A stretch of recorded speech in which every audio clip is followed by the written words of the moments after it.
in die wêreld om ons. En ek dink een van die groot goed wat moet gebeur is jou innerlike oortuigings wat jy het oor dinge moet vas staan. Ek kom agter ons is baie keer as mense besig met nitty-gritty stuff en klein goedjies wat baie keer nou nie eers so belangrik is. En as dit selfs of ons fokus baie keer op sulke goed sit. En die geloofsgoed is die goed wat ons baie keer so 'n bietjie agterweë laat. Weet jy, sal baie keer voel, ja, maar dinge moet regloop en dinge moet reg wees en dit klink eintlik verskriklik goed as jy dit net so sê. En dinge by jou werk moet reg wees en dinge in die finansies moet reg wees, maar baie keer as dit kom by geestelike goed, dan is dit so asof anything goes. Alles is maar okay, mense kan sê wat hulle wil, hulle kan preek wat hulle wil, hulle kan leer wat hulle wil, en ek kry nou ongelukkig met baie sulke goed te doen, dalk miskien meer as jy, of miskien kry jy dalk, weet nie wat is die invloede in jou lewe geestelike goed nie, miskien kry jy dalk net soveel, dalk meer, maar ek het net ervaar, 'n mens moet seker wees van dit wat jy glo, van wie jy is en wat jy doen. En baie keer klink hierdie goed so half onskuldig. Ek het nou die dag hoor ek iets wat iemand sê, die persoon sê, ja, die kerk leer vir die mense dat God is daar ergens. Hy's net daar ergens. Dit is wat die kerk vir die mense leer. Maar eintlik is God in jou. The divine is in you. Ek weet nie wat se kerk leer dat God net daar is. Ek beleef hom daar ook, maar ek beleef hom in my ook. Ek beleef hom oral. Sien, dan kan jy baie keer, kan jy dalk miskien aan die pad so bietjie byster raak as jy nou hierdie goed glo, en dan kan jy nou dink, joh, maar weet jy wat, is die kerk nog op die pad, is dit nie op die pad nie, is dit. En dan glo ek baie keer die ouens wat hierdie goed sê, dan daai ou sê, hulle het nie eens 'n idee waar kom 'n ou vandaan nie, hulle weet nie wat se opleiding hy gehad het nie, hulle weet nie wat se geestelike standaarde daar is nie. So jy moet deesdae, jy moet oortuig wees van wat jy glo. Jou diep oortuiging moet daar wees, daai innerlike oortuiging van wie God is, wat hy doen, wie jy is, hoe jy in hom, uit hom, deur hom en tot hom lewe. Jy moet seker wees van dit. Jesus kom byvoorbeeld in Matteus 5 vers 18, ons gaan net nou 'n ander gedeelte lees. Ek gaan net vir jou 'n klomp gedeeltes doen, maar dan sê hy, ek verseker julle voorwaar ek sê vir julle. Die 2020 vertaling sê amen, en dan sê hy, as Jesus iets gesê het, en daar het hy spesifiek gepraat oor, dat ons geregtigheid, die geregtigheid van die Fariseërs en skrifkenners moet oortref, né? Maar dan kom en dan sê hy voorwaar ek sê vir jou, hy praat spesifiek net voor dit van alles wat opgeteken is sal gebeur. En dan sê hy voorwaar ek sê vir jou, of waarlik ek sê vir jou. Wat eenvoudig beteken, hy is vas oortuig van wat hy sê. Paulus kom in hierdie gedeelte wil ek vir jou lees, want dit is waaroor vanoggend se gedeelte gaan in Romeine 8.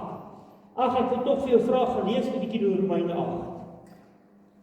Dit is 'n baie gedeelte wat baie bekend is, baie mense se gunsteling gedeelte in die Bybel is baie keer hier in Romeine 8. Hoor wat sê Romeine 8 hiervan, hoe seker was Paulus oor sy saak. Hy sê in Romeine 8 vers 38, Nuwe Lewende Vertaling, hy sê, een ding weet ek vas en seker. Romeine 8 vers 38. Een ding weet ek vas en seker, niks kan ons ooit van Christus se liefde skei nie. Nie dood of lewe of engele of duiwelse magte nie. Nie ons vrees vir vandag of ons kommer oor môre nie. Ook nie bo-aardse magte nie. Ja, hoegenaamd niks daarbo of onder in die dieptes of elders in die skepping sal ons ooit kan skei van die liefde wat God in Christus Jesus ons Here vir ons het. Niks. Hy begin, hy sê in die hele hoofstuk 8 lees, hy sê, niks kan ons skei. Hoor die versekering byvoorbeeld in vers 31, hy sê, wie sal ons dan van al hierdie wat sal ons dan van al hierdie wonderlike dinge sê? As God aan ons kant is, wie kan ooit teen ons wees? Jy sien, maar dit is 'n innerlike oortuiging wat in jou hart moet leef. Ons lees wat Johannes sê, 1 Johannes 5:13 sê, ek skryf hierdie goed sodat julle kan weet dat julle ewige lewe het. Jy sien, daai innerlike oortuiging dat jy aan hom behoort en ewige lewe het. Die feit dat jy nooit uitgelewer is. Ek het dit nou vir jou gelees in vers 31.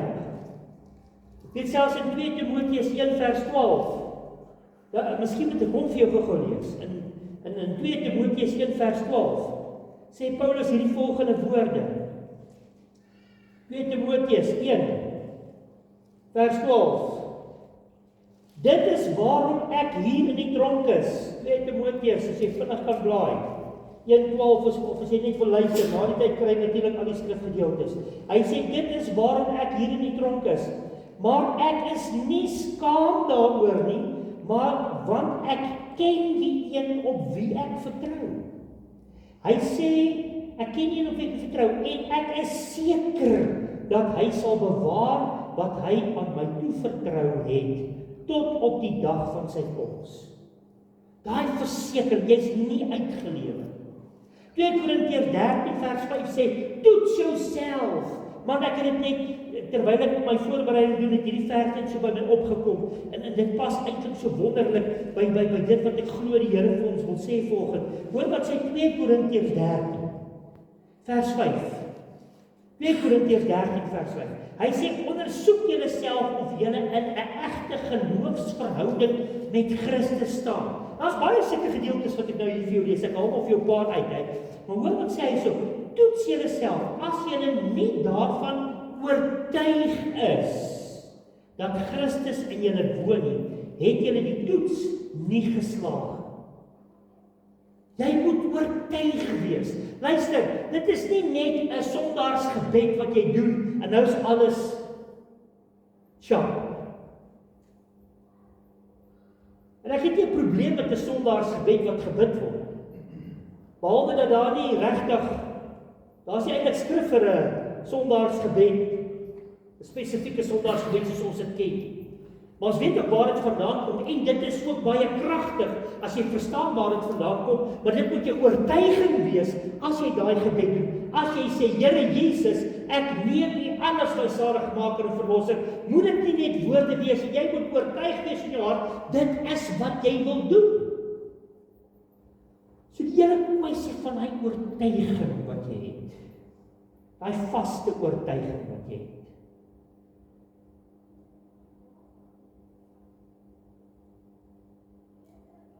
Die feit dat jy nie uitgelewer is. Die feit, Hebreërs 13 vers 5 sê, hy is altyd met ons. Psalm 23:4 sê, al gaan ek deur die dal van doodskade, hy is met my.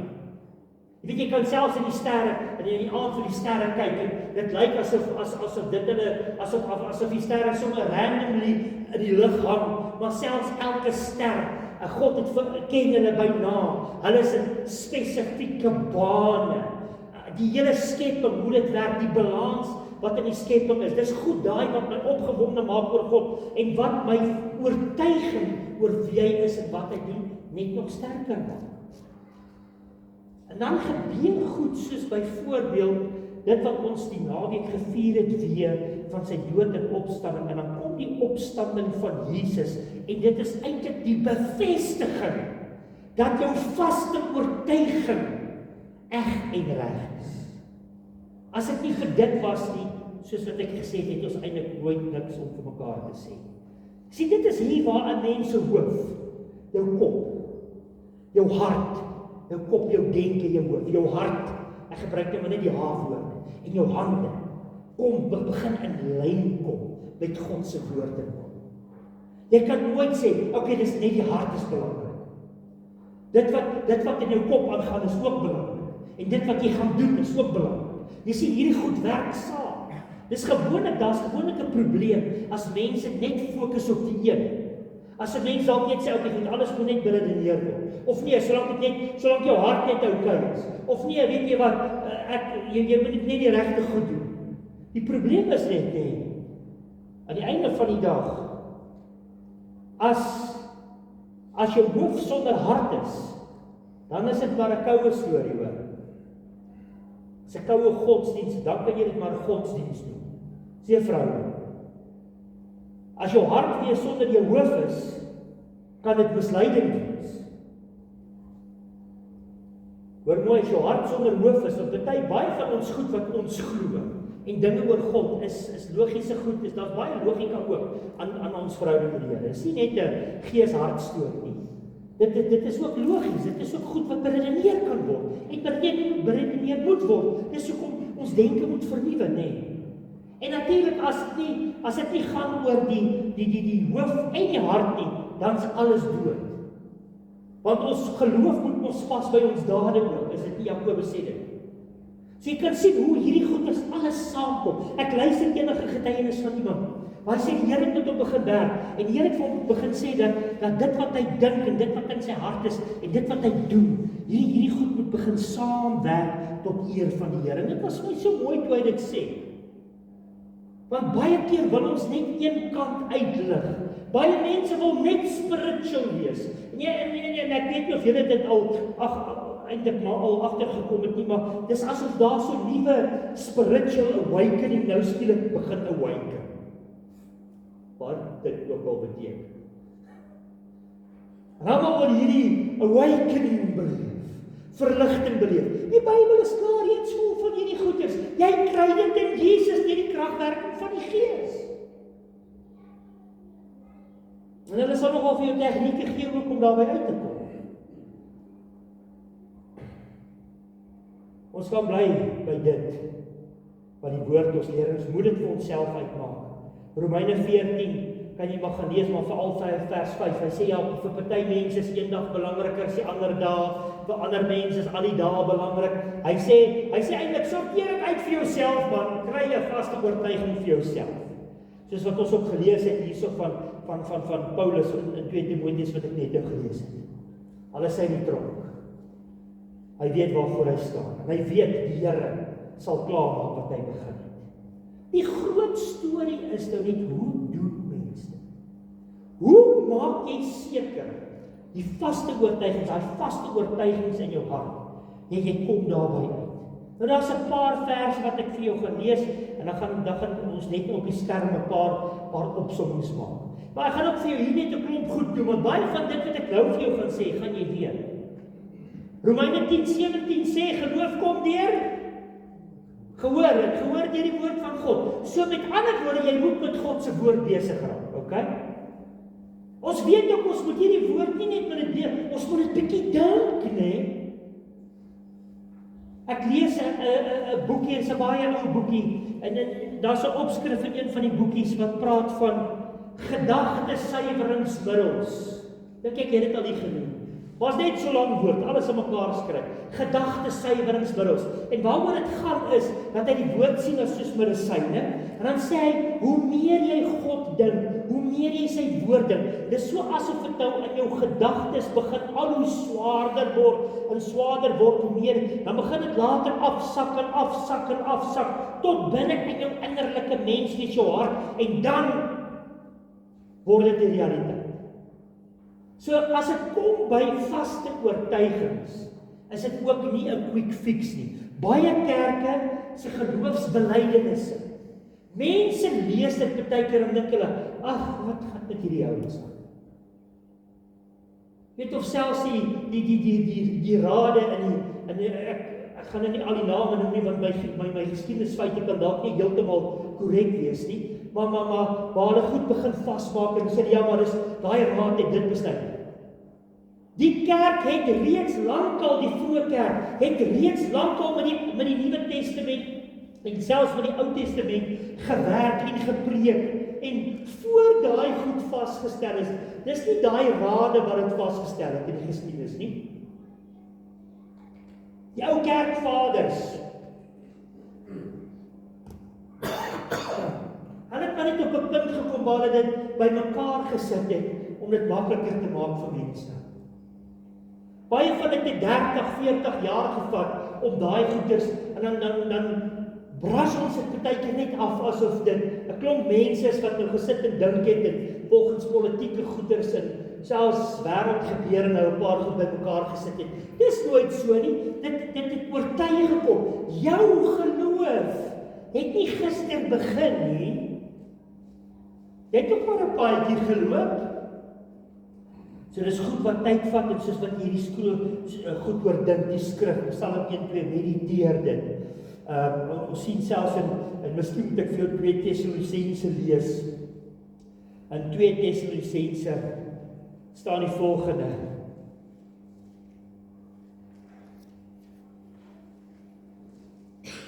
In 2 Tessalonisense, hoor wat sê hy daar. Ekskuus, in 1 Tessalonisense 2 vers 13. 1 Tessalonisense 2:13. Sê hy die volgende. Ek weet jy moet nou vanoggend so 'n bietjie ronddraai. Maar dit is goed vir die vingers ook, nê. Keer afdraai tussen al die goed. 1 Tessalonisense 2 vers 13. Verder sal ons God aanhou dank dat julle sy woord wat julle by ons gehoor het aangeneem wat julle by ons gehoor het aangeneem het nie as of aangeneem het nie as mense woorde nie, maar soos dit werklik is, as God se woord, julle het aangeneem met ander woorde as God se woord. Die woord is aan die werk in julle wat glo. So julle het aangeneem as God se woord, nou is dit besig om te werk vir die wat glo of in die wat glo. So dit begin 'n pad stap. Ons het laas keer gesien dat 2 Korintiërs 4 vers 13 vir ons sê ek het geglo en nou preek ek of nou praat ek. Jy sien, dit stap 'n pad. Ons het so rukkie terug gepraat oor die woord en gesê die weef van woord is om die bietjie te worstel met die woord. Bedink dit, bid dit. Maak dit deel van jou lewe, sing dit, doen wat jy en dan gaan doen jy dit Jakobus 1:22. En dit is hoe die Gees jou lei. Romeine 8 vers 6, die wat deur die Gees gelei word, is kinders van God. Want die woord is Gees geïnspireer. Nou hier op die bord gaan jy nou iets sien. Iemand het eendag gesê, die woord is soos die saad. Jou hart is die grond, gaan kyk maar net Matteus 13. Meditasie is soos die water, wat op hierdie saad val. As jy net begin spreek, begin sê, begin bid, begin sing, dis soos die sondig wat op het skyn. Wat gebeur? Dit sal groei. En wat gebeur dan? Die Gees. Skus tog, die Gees gee dan die lewe. Dit is as daai vaste oortuiging begin vas staan. Uiteinde. Dit is soos 'n boom van vaste oortuiging wat nie geskit kan word nie. Dit is daai oomblik as jy begin sê, volgende slide. As jy begin sê, dis nie net 'n vers, dit is God wat praat. Die oomblik as dit begin deurkom by jou, dat dit nie net die woord is, maar dat die woord soos God se stem is. God praat met my, sê maar Psalm 23, en jy noem jou vers. God praat met my, Filippense 4:13, ek is tot alles in staat. Dis nie net meer 'n vers nie. Dit begin my vaste oortuiging word. Sit jou gunsteling vers of verse daarin en sê, maar dit is nie meer vir my net 'n vers in die Bybel. Daai oomblik as jy dit begin sê, begin daai vaste oortuiging. Volgende slide is net 'n opsomming. Net 'n opsomming. En dit is nou weer 'n akroniem, julle weet ek is maar nie vir akronieme. Ontvang met ander woorde die woord. Partykeer moet jy so 'n bietjie worstel voel. Miskien kan jy bid en sê, Here, gee vir my woord, gee vir my skrif. Wat wil U vir my sê in hierdie situasie? Jy sal verbaas wees. Ek het al partykeer in situasies gekom wat ek dit vir die Here vra, en gee vir my 'n woord, of dalk kom skielike gelykenis op wat Jesus vertel het, of as skielike gebeure ergens in die Bybel wat ek skielik net onthou en dink ek meen, wat is die kans dat dit sommer net my gedagte ding is? Dit moet van God af wees. Oordink dit, begin dit dink, rus nou daarin, die erg van oortuiging. Begin daarin rus. Vertrou God. En ek weet die teer, vertrou God, maar hoekom ek dit sê is Bestuw ou se vertaling wat eintlik praat van 'n deep trust. Vertrou God, daai deep trust. Nie net, ja, ek glo of so ietsie. Begin dit uitspreek.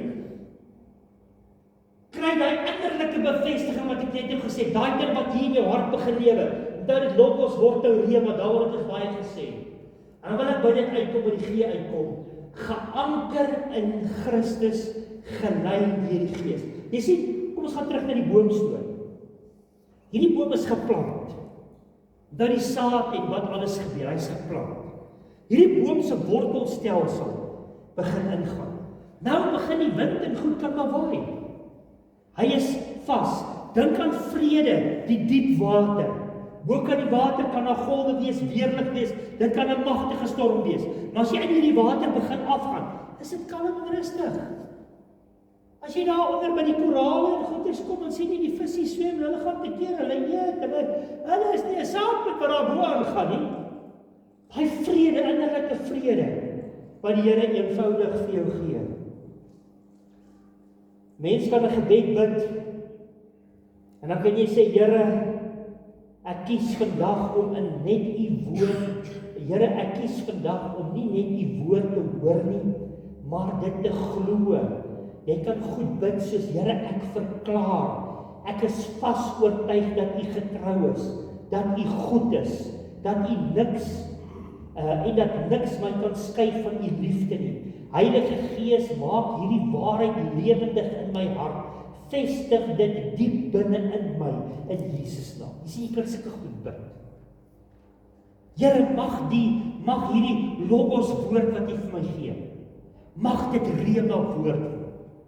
Jy sien, dan kom jy by daai vaste oortuiging van Paulus, waar hy sê, ek is vas oortuig, dat niks, nie lewe nie, nie dood nie, nie magte nie, nie kragte nie, nie swaar kry nie, niks kan my skei van die liefde wat U vir my het. As mens op so 'n punt begin kom, en dit is juis, mens doen hierdie goed juis, jy doen dit juis, as jy baie keer dit aansla en smarte, ons het dit gelees nou met die opstandingsdiens ook, dat ons is ook geroep om te ly.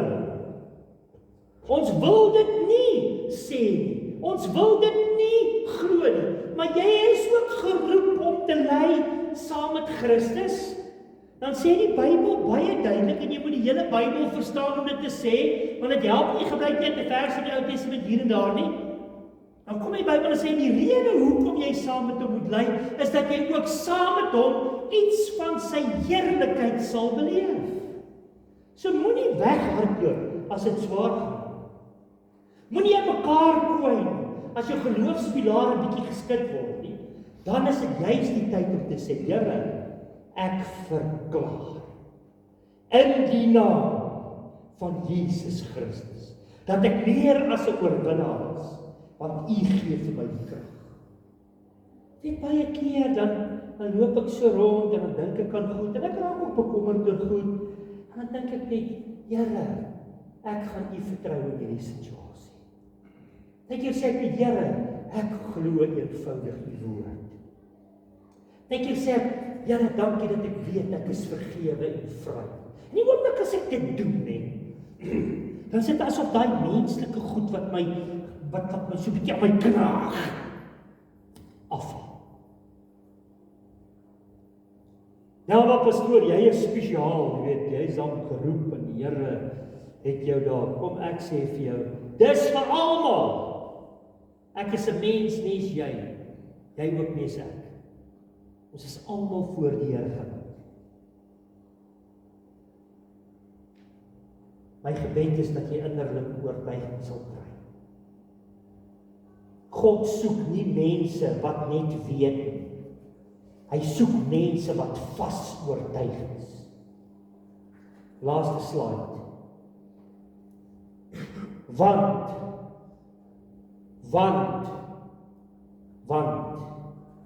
wanneer jy vas oortuig is, gaan daar 3 goed gebeur. Twyfel verloor sy stem. Vrees verloor sy mag.